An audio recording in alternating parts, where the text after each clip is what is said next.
हिंदी में होगी अब जेंडर और नारीवाद की बात फेमिनिज्म इन इंडिया के साथ। चैनल सब्सक्राइब करने के लिए सब्सक्राइब बटन दबाएं और नए वीडियो की नोटिफिकेशन के लिए बेल आइकन दबाएं।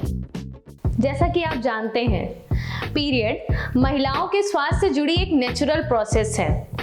पर अगर इस नेचुरल प्रोसेस के मैनेजमेंट के लिए इस्तेमाल किए जाने वाले प्रोडक्ट्स अगर इको फ्रेंडली नहीं होंगे तो ये हमारे पीरियड की नेचुरल प्रोसेस को हमारे नेचर यानी कि हमारी प्रकृति के लिए बेहद नुकसानदायक बन जाते हैं। अब अगर बात करें अपने देश भारत की, तो यहाँ आज भी अधिकांश महिलाएं अपने पीरियड मैनेजमेंट के लिए बाजार में मिलने वाले प्लास्टिक सैनिटरी पैड का इस्तेमाल करती हैं, जो इको फ्रेंडली नहीं होते और प्रकृति के लिए नुकसानदायक होते हैं। अब आप पूछेंगे कि अपने पीरियड मैनेजमेंट के लिए हम ऐसे कौन से प्रोडक्ट का इस्तेमाल करें जो इको फ्रेंडली भी हो और हमारी पहुंच में भी हो। तो जवाब है कॉटन सैनिटरी पैड। जी हाँ, सूती कपड़े से बने सैनिटरी पैड को कॉटन सैनिटरी पैड कहते हैं, जो जीरो प्लास्टिक के बने होते हैं। हमारी पितृसत्तात्मक सामाजिक व्यवस्था ने जिस तरह पीरियड को लेकर हमारे समाज में तमाम भ्रांतियां फैलाई, ठीक उसी तरीके से बाजारवाद ने कॉटन सैनिटरी पैड के खिलाफ ढेर सारी भ्रांतियां फैलाई, जिससे उनके प्लास्टिक सैनिटरी पैड का बिजनेस चमकता रहे।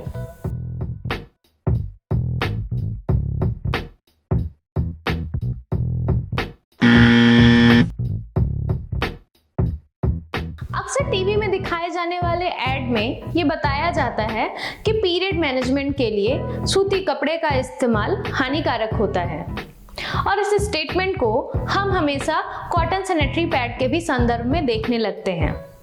पर हमें ये पता होना चाहिए कि कॉटन सैनिटरी पैड और सूती कपड़े में फर्क होता है।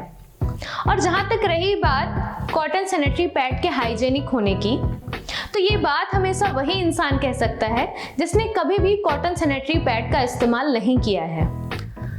कॉटन सैनिटरी पैड को 4 से 6 घंटे के बीच बदलना जरूरी होता है, और चूंकि ये वॉशेबल और रीयूजेबल होते हैं, इसलिए इसकी साफ सफाई का खास ध्यान रखना चाहिए।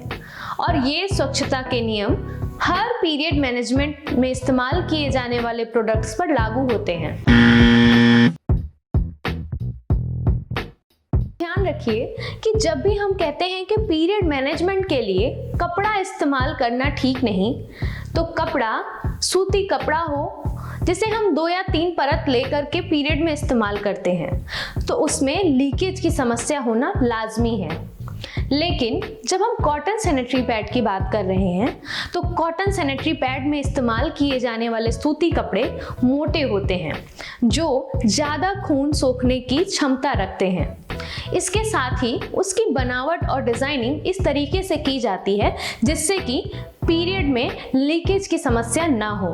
मैं खुद भी पिछले कई सालों से कॉटन सैनिटरी पैड का इस्तेमाल कर रही हूँ, और मुझे आज तक कभी भी लीकेज की समस्या नहीं हुई। तो ऐसा बिल्कुल भी नहीं है।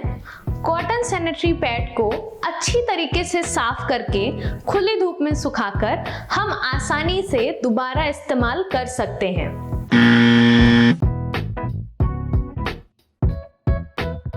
कॉटन सैनिटरी पैड को हम अपने आम कपड़ों की तरह ही साफ कर सकते हैं। इसे डिटर्जेंट और एंटीसेप्टिक लिक्विड में साफ करना चाहिए, पर हाँ, इसे सुखाने के लिए हमेशा खुली धूप में ही डालना चाहिए। और ये बिल्कुल भी कोई इतनी कठिन प्रक्रिया नहीं जिसके लिए हमें किसी लैब की जरूरत है। ये बिल्कुल भी सामान्य और सहज प्रक्रिया है, जैसे कि हम अपने बाकी कपड़ों की सफाई करते हैं। कॉटन सैनिटरी पैड का निर्माण हम घर में भी कर सकते हैं, जो बेहद आसान है। इसके लिए आपको कोई अलग से सामान की जरूरत नहीं। अगर आपको बेसिक सिलाई आती है, तो इन कॉटन सैनिटरी पैड को आप अपने घर में ही सूती कपड़ों से बना सकते हैं। कॉटन सैनिटरी पैड से जुड़े ये कुछ ऐसे मिथ हैं जिन्हें बेहद मजबूती से हमारे समाज में फैलाया गया है, और जिसे दूर करने के लिए सबसे मजबूत पहल ये होगी कि हम प्लास्टिक सैनिटरी पैड को छोड़कर कॉटन सैनिटरी पैड का इस्तेमाल शुरू करें। याद रखें कि कॉटन सैनिटरी पैड न केवल हमारे स्वास्थ्य बल्कि हमारी प्रकृति के लिए भी लाभकारी है और ये पूरी तरीके से इको फ्रेंडली है। तो आप भी आज से अपने पीरियड मैनेजमेंट के लिए कॉटन सैनिटरी पैड का इस्तेमाल करना शुरू करिए, क्योंकि जब आप बदलेंगे तब हमारा समाज बदलेगा।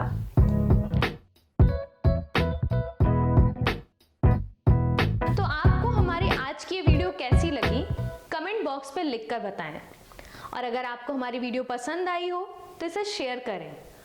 और अभी तक अगर आपने हमारे YouTube चैनल को सब्सक्राइब नहीं किया है तो हमारे हिंदी YouTube चैनल को सब्सक्राइब कर